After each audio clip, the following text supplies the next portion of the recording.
हर हर महादेव दोस्तों, आप सभी का स्वागत है आपके अपने YouTube चैनल भक्ति विद सिया में। आज हम सुनेंगे माघ मास महात्म्य का 5वां अध्याय। प्रेम से बोलिए भगवान श्री हरि विष्णु की जय। दत्तात्रेय जी कहते हैं कि हे राजन, एक प्राचीन इतिहास कहता हूँ। भृगुवंश में ऋषिका नाम की एक ब्रह्मानी थी जो बाल्यकाल में ही विधवा हो गई थी। वह रेवा नदी के किनारे विंध्याचल पर्वत के नीचे तपस्या करने लगी। वह जितेंद्रिय, सत्यवक्ता, सुशील, दानशीलता तथा तप करके देह को सुखाने वाली थी। वह अग्नि में आहुति देकर उच्च वृत्ति द्वारा छठे काल में भोजन करती थी। वह वल्कल धारण करती थी और संतोष से अपना जीवन व्यतीत करती थी। उसने रेवा और कपिल नदी के संगम में 60 वर्ष तक माघ स्नान किया और फिर वहीं पर ही मृत्यु को प्राप्त हो गई। माघ स्नान के फल से वह दिव्य 4000 वर्ष तक विष्णु लोक में वास करके सुंद और उपसुंद दैत्यों का नाश करने के लिए ब्रह्मा द्वारा तिलोत्तमा नाम की अप्सरा के रूप में ब्रह्मलोक में उत्पन्न हुई। वह अत्यंत रूपवती, गान विद्या में अति प्रवीण तथा मुकुट कुमंडल से शोभायमान थी। उसका रूप, यौवन और सौंदर्य देखकर ब्रह्मा भी चकित हो गए।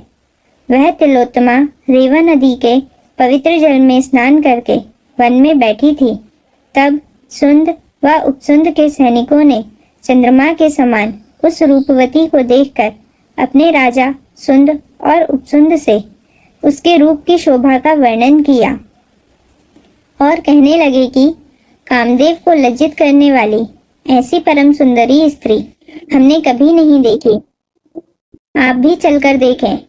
तब वह दोनों मदिरा के पात्र रखकर वहां पर आए जहां पर वह सुंदरी बैठी हुई थी और मदिरा के पान विहल होकर काम क्रीड़ा से पीड़ित हुए और दोनों ही आपस में उस स्त्री रत्न को प्राप्त करने के लिए विवादग्रस्त हुए और फिर आपस में युद्ध करते हुए वहीं समाप्त हो गए।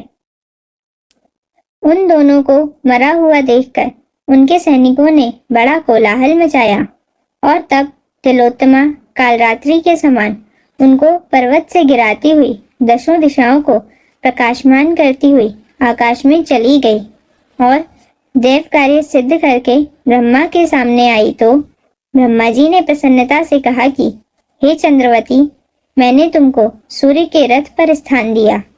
जब तक आकाश में सूर्य स्थित है, नाना प्रकार के भोगों को भोगो।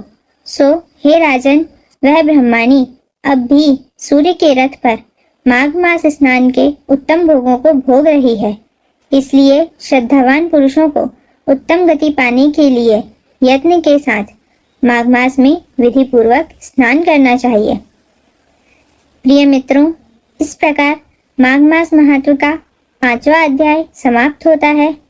माघ मास महात्म्य का 6वां अध्याय हम कल की कथा में सुनेंगे। प्रेम से बोलिए भगवान श्री हरि विष्णु की जय।